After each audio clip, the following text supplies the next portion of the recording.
माड्याचा हिसका आणि माड्याची ताकद काय आहे हे महाराष्ट्राला कळलेलं आहे। आदरणीय पवार साहेब, आपल्या सर्वांचे लाडके नेते दादा, जयसिंह मोहिते पाटील, मदनसिंह मोहिते पाटील, राजेश टोपे, महबूब शेख, उत्तमराव जानकर साहेब, राजे होळकर साहेब, आमदार रुपनवर साहेब, आपल्या सर्वांचे लाडके उमेदवार धैर्यशील मोहिते पाटील, डॉक्टर बाबासाहेब पाटील देशमुख सांगोल्याचे आणि सर्वच मान्यवर आणि बंधू भगिनींनो, आपण सगळ्यांनी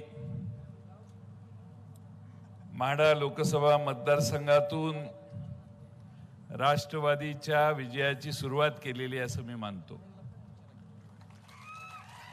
धैर्यशील मोहिते पाटील यांचा विजय ही आता काळ्या दगडावरची रेष आहे, कारण सामान्य माणसाने या निवडणुका हातात घेतलेली आहे। तरी देखील आपण बेसावध राहता नाही अशी माझी आपणाला विनंती आहे। या मतदारसंघामध्ये तुम्ही एवढी कर्तबगारी दाखवलेली आहे की या मतदारसंघामध्ये भारतीय जनता पक्षाने अनेक सभा घेतल्या, अनेक मंत्री या मतदारसंघात पडून आहेत। नितीन गडकरी साहेबांनी 2 वेळा सभा घेतल्या, राज्याचे उपमुख्यमंत्री देवेंद्र फडणवीस 5 वेळा 5 ठिकाणी त्यांना सभा घ्याव्या लागल्या। आता उद्या पण एक सभा खास अभिजित पाटलांच्या कारखान्यावर जबरदस्तीने घेतलेली आहे आणि मोदी साहेबांनी देखील या मतदारसंघात सभा घेतली। म्हणजे तुम्ही सगळ्यांनी भारतीय जनता पक्षाला सळो की पळो करून सोडलेलं आहे, हे आता सिद्ध झालेलं आहे। त्यामुळे माड्याचा हिसका आणि माड्याची ताकद काय आहे हे महाराष्ट्राला कळलेलं आहे। आदरणीय विजयदादांनी निर्णय घेतला, आमचे जानकर साहेबांनी त्याच्यामध्ये पूर्ण ताकदीनं या विचाराशी एकरूप म्हणून सुरू झालेली आहे। वेगवेगळ्या कारखानदारांना धमक्या झाल्या। मला आश्चर्य आहे की राज्य सहकारी बँकेनं एक कारखाना सील केला आणि आमच्याकडचा माणूस तिकडे गेल्यावर सील काढायला परवानगी दिल्यावर कोर्ट म्हटलं, अरे काय करताय, काय बँक चालवताय का राजकारणाचा अड्डा तुम्ही केलेला आहे? हे मी नाही, हायकोर्टाने सांगितलेलं आहे।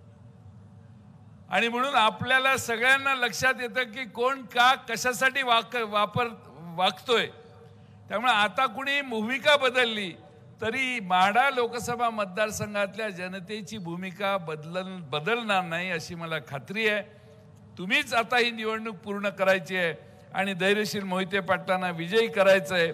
मला आणखीन पुढं आमच्या सांगली जिल्ह्यात सभा घ्यायला जायचंय, त्यामुळे मी फार वेळ बोलत नाही। पण आज थांबा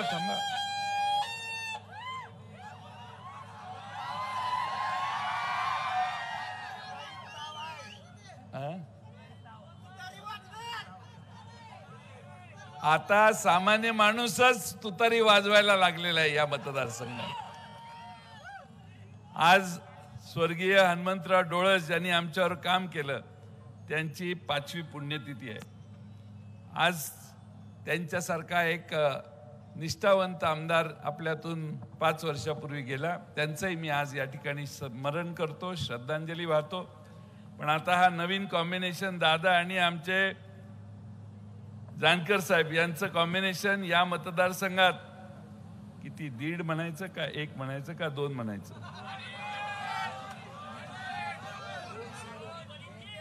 1.5 ते 2 लाखाचं मताधिक्य एकट्या माळशिरस विधानसभा मतदारसंघात तुम्ही द्याल अशी अपेक्षा मी व्यक्त करतो आणि मी माझे 2 शब्द पूर्ण करतो। धन्यवाद।